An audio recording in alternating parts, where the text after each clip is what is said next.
السلام عليكم ورحمة الله وبركاته. الحمد لله رب العالمين والصلاة والسلام على سيد الأنبياء والمرسلين وعلى آله وصحبه أجمعين. ثم أما بعد فأعوذ بالله من الشيطان الرجيم. بسم الله الرحمن الرحيم. الرحمن علم القرآن خلق الإنسان علمه البيان. رب اشرح لي صدري ويسر لي أمري واحلل عقدة من لساني يفقهوا قولي. آمين يا رب العالمين. এখন চলুন এই অসাধারণ সূরা নিয়ে কথা বলি। এটা কততম সূরা বলুন তো? কি শুনতে পাচ্ছি না? খুব ভালো, ৫৫। এর আগের সূরাটি কি ছিল? না, আগের সূরাটি, পরেরটা নয়। ওয়াকিয়া ঠিক আছে, কিন্তু এটা পরেরটা। কমার, খুব ভালো। সূরাতুল কমার।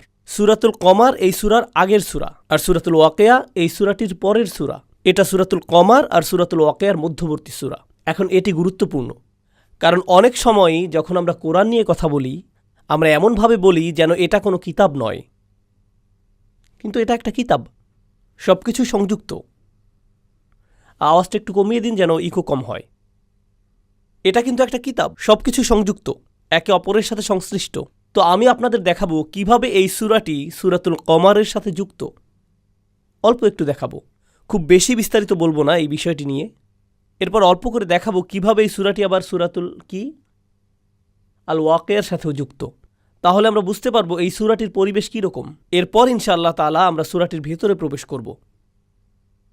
সূরাতুল কমারের ভেতরে একদম শুরুতে ইকতারাবাতিস সাআতু ওয়ানশাক্কাল কমার ওয়া ইন ইয়ারাউ কুল্লা আয়াতিন ইউরিদু ওয়া ইয়াকুলু সিহরাম মুস্তামির।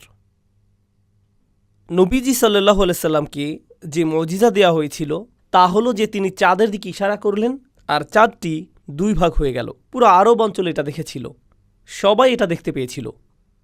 এমনকি শুধু তাই নয়, অনারব অঞ্চলগুলোর যেখানে তখন রাত ছিল তারাও এই ঘটনা দেখতে পেয়েছিল। এজন্য ইসলামিক বিবরণ ছাড়াও অন্য স্থানের বিবরণও আছে এই ঘটনা সম্পর্কে। এই ঘটনা সম্পর্কে পার্সিয়ান বিবরণও আছে, বাহিরের অঞ্চলের বিবরণও আছে এটা নিয়ে। কিন্তু যাই হোক, কুরাইশরা এটা দেখল। এরা ছিল নবী সাল্লাল্লাহু আলাইহি সাল্লামের আশেপাশেরই মানুষ। তারা রসুল সাল্লাল্লাহু আলাইহি সাল্লামকে দেয়া এই মুজিজা প্রত্যক্ষ করেছিল। সেটা কি ছিল? চাঁদ দ্বিখণ্ডিত হওয়া। আল্লাহ এটা কিভাবে বর্ণনা করেন? আল্লাহ বলেন, ইকতারাবাতিস সাআতু ওয়ানশাক্কাল কমার। সময় যখন ঘনিয়ে এসেছে আর চন্দ্র দ্বিখণ্ডিত হয়েছে। কিসের সময়? কি নিয়ে বলা হচ্ছে? বিচার দিবস। কেন জানেন? কারণ আল্লাহর এই অলৌকিক ঘটনাগুলো, বিশেষ করে আল্লাহ তো আগেও মুজিজা দিয়েছিলেন। আল্লাহ মুসা আলাইহিস সালামকে মুজিজা দিয়েছিলেন, আল্লাহ ঈসা আলাইহিস সালামকে মুজিজা দিয়েছিলেন। এটাই প্রথম অলৌকিক ঘটনা না, কিন্তু এই মুজিজা দেয়া হয়েছে রাসূলুল্লাহ সাল্লাল্লাহু আলাইহি সাল্লামকে। আর রাসূলুল্লাহ সাল্লাল্লাহু আলাইহি সাল্লাম হলেন বিচার দিবসের সবচাইতে নিকটবর্তী, বিচার দিনের সবচাইতে কাছাকাছি। তাই তাকে যখন কোনো মুজিজা দেয়া হলো, আপনি বুঝে নেবেন যে অন্য যে কোনো নবীর চাইতে সেই সময় সবচাইতে নিকটে চলে এসেছে। এজন্যই তিনি বলেন, আন ওয়াসাকা হাতাইন, আমি আর সেই সময় হলো যেন পাশাপাশি দুটি আঙুল। পাশাপাশি দুটো আঙুল ধরুন। বিচার দিবসের এতটাই কাছাকাছি নবী সাল্লাল্লাহু আলাইহি সাল্লাম। এখন নবীজি সাল্লাল্লাহু আলাইহি সাল্লামকে একটি মুজিজা দেয়া হলো। আপনারা বলুন তো কোনটি? কোন মুজিজা দেয়া হয়েছিল? চন্দ্রের দ্বিখণ্ডিত হওয়া। আর আল্লাহ এটি ব্যবহার করে বলেছেন যে সময় খুব কাছে চলে এসেছে। কিন্তু তিনি আরও বলেছেন, যেটা তিনি আগেই জানতেন, তিনি বলছেন, ই ইয়ারাউ কুল্লা আয়াতিন ইউরিদু। তারা যদি সম্ভাব্য সমস্ত মুজিজাও দেখত, তবুও তারা উপেক্ষা করত। চাঁদের দুভাগ হওয়া ভুলে যান। যদি আল্লাহ দুনিয়াটাও দুই ভাগ করে দেখাতেন, তবু উপেক্ষা করত। ওয়া ইয়াকুলু সিহরুম মুস্তামির। তারা বলতো, এটা তো দেখি চলমান জাদু, কিভাবে সে করলো? এটা কি ধরনের জাদু? এটাকে তারা ঈমান বলতো না, তারা কি বলতো? জাদু। এখন পার্থক্যটা কি? দেখুন, এখানের প্রত্যেকটি শব্দ আমাদের ভালোভাবে বুঝতে হবে। জাদু শব্দটি ব্যবহৃত হয় যখন আপনি কোনো কিছুকে কমন সেন্স দিয়ে সংজ্ঞায়িত বা ব্যাখ্যা করতে না পারেন। জাদুকে বিশ্বাস করা একরকম অদৃশ্যকে বিশ্বাস করার মতোই। কারণ কাউকে বাতাসে ভাসতে দেখে, জাদু করতে দেখে আপনি যদি বলেন, আমার কাছে কোনো বৈজ্ঞানিক ব্যাখ্যা নেই, আমার কোনো যৌক্তিক ব্যাখ্যা নেই, এখানে রহস্যময় কিছু একটা হচ্ছে, আমি জানি না এটা কি। তাই প্রকৃতপক্ষে যখন আপনি কোনো কিছুকে জাদু বলছেন, এটা এক প্রকার ঈমান বিল গায়ব হয়ে যাচ্ছে, অদৃশ্যে বিশ্বাসের মতোই হয়ে যাচ্ছে। হ্যাঁ, ভুল ধরনের অদৃশ্যে বিশ্বাস, কিন্তু কোনো এক প্রকার অদৃশ্যে বিশ্বাস তো অন্তত পক্ষে। তাই আল্লাহ এখানে যা বলছেন তা হলো, যদিও তারা মেনে নিচ্ছে যে এখানে কোনো বাহ্যিক শক্তি চলমান আছে, তবুও সেটার কৃতিত্ব তারা আল্লাহকে দেবে না। এখানে এই কথাটাই বলা হচ্ছে। এমনকি যখন চাঁদটিও দুখণ্ড হয়ে গেল, তারা একে কি বলেছে? জাদু। তারা মানতেই পারছে না যে এটা আল্লাহর পক্ষ থেকে। এছাড়াও এটাকে জাদু বলা মানে, যা বললাম আমি, প্রমাণ ছাড়াই বিশ্বাস করা। আগেই চলে গিয়েছেন। যদি আপনি বলেন যে আমি শুধু দেখেই বিশ্বাস করব, কমন সেন্সে সেটা আমাকে বুঝতে হবে। যদি কমন সেন্স নিয়ে কথা বলতে হয়, তবে জাদু বলা উচিত নয় আপনার। তাই তারা কমন সেন্স ছাড়লেও ঈমান গ্রহণ করবেই না। এতটাই গোয়ার হয়ে গিয়েছিল তারা। এছাড়াও অন্য কিছু বলার আগে পূর্ববর্তী জাতিরাও কি একই ধরনের ভুল করেছিল? নবীরা তাদের মুজিজা দেখাতেন, তবুও তারা মানত না, সেটাকে জাদু বলতো। তারা তো এই ভুল বারবার বারবার বারবার করেছে। তো এটা তো পুরো বিশ্বের ইতিহাস, সমস্ত নবীদের ইতিহাস আলাইহিমুসসালাতু ওয়াসসালাম। এখন একই ভুলের পুনরাবৃত্তি কারা করছে? কুরাইশ। এখন এগুলো কোন সূরার শুরুতে আছে? সূরাতুল কমার। এটা কি নবী সাল্লাল্লাহু আলাইহি সাল্লামকে দেয়া একমাত্র মুজিজা? নবী সাল্লাল্লাহু আলাইহি সাল্লামকে চন্দ্র বিদীর্ণকরণ দেয়া হয়েছিল, কিন্তু তাকে এর চাইতেও অনেক বড় কিছু দেয়া হয়েছিল। চন্দ্র বিদীর্ণকরণের চাইতে অনেক বেশি শক্তিশালী কিছু। কি সেটা? একদম ঠিক, কোরআন। সেটা কোরআন। তো দেখুন, নবীজি সাল্লাল্লাহু আলাইহি সাল্লামকে একাধিক মুজিজা দেয়া হয়েছে। ছোট একটি মুজিজা হলো চাঁদের দ্বিখণ্ডিত হয়ে যাওয়া। আর বড় মুজিজাটি কি? কোরআন। সূরাতুল কমার ছোট মুজিজা দিয়ে শুরু হয়, সূরাতুর রহমান শুরু হয় বড় মুজিজা দিয়ে। আর রহমান আল্লামাল কুরআন, বড় মুজিজা। এই দুটোর মধ্যে সম্পর্ক বুঝতে পারছেন আপনারা?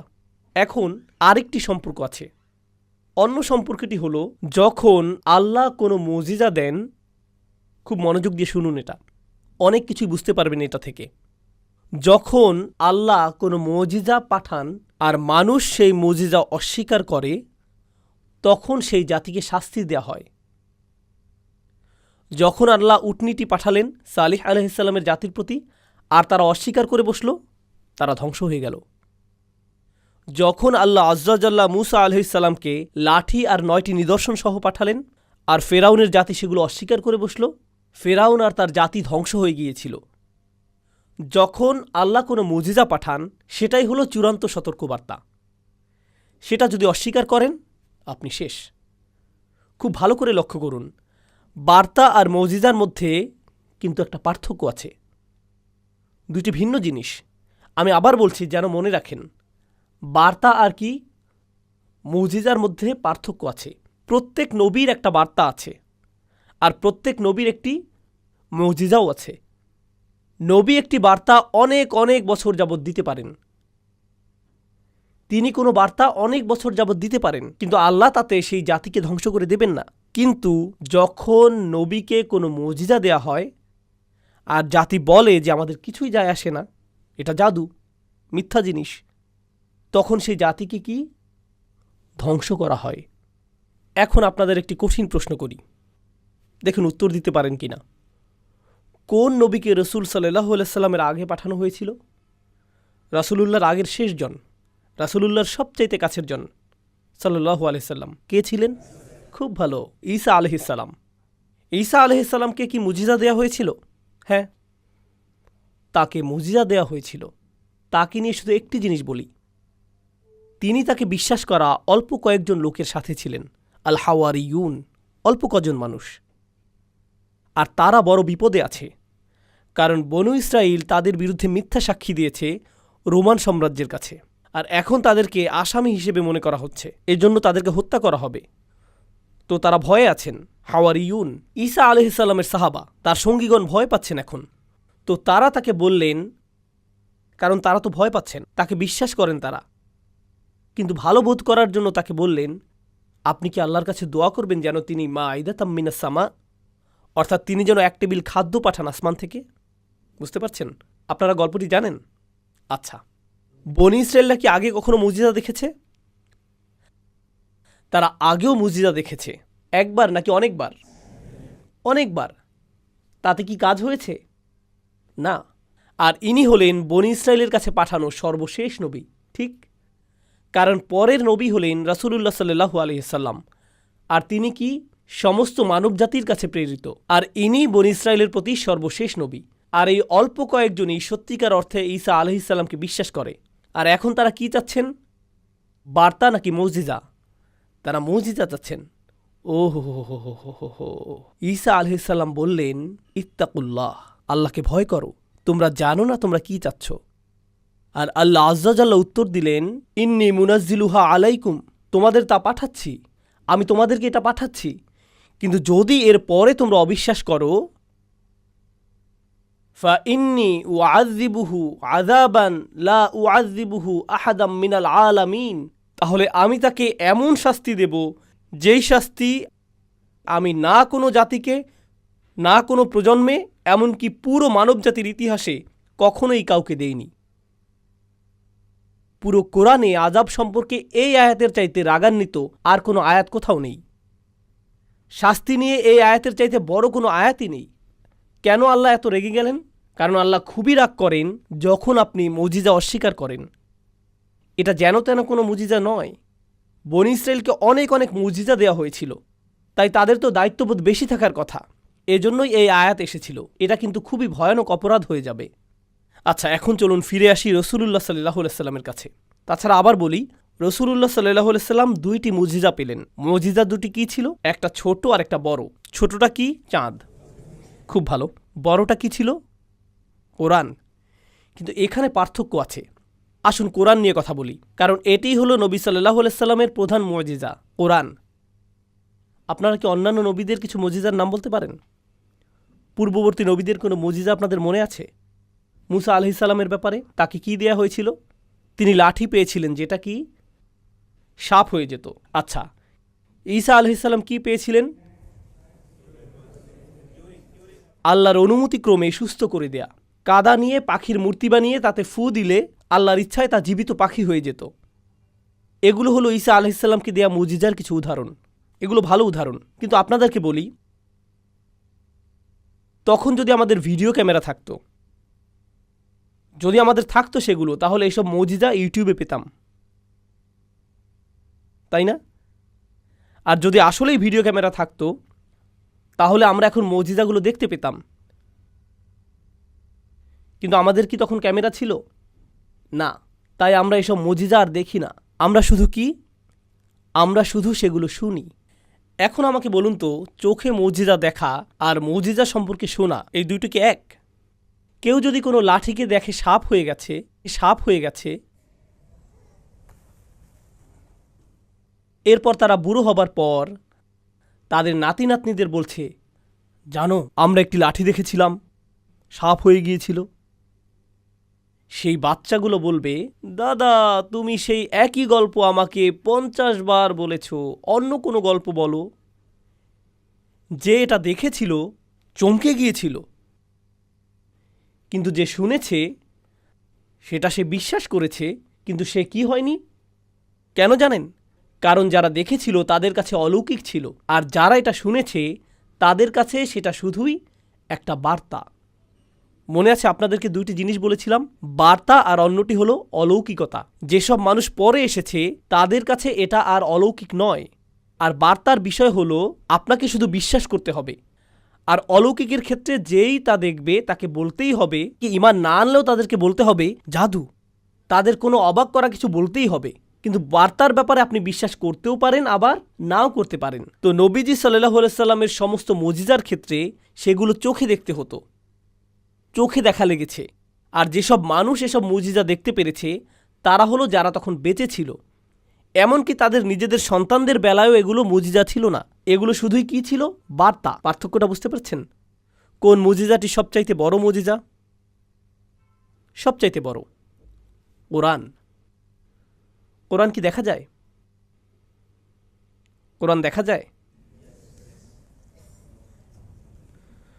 قل أوحي إلي أنه استمع نفر من الجن فقالوا إنا سمعنا قرآنا عجبا يا أيها الناس ضرب مثل فاستمعوا له وقالوا سمعنا وأطعنا গুফরানাকা রব্বানা ওয়া ইলাইকাল মাসির, ইয়াসমাউ আয়াতিল্লাহি তুতলা আলাইহি।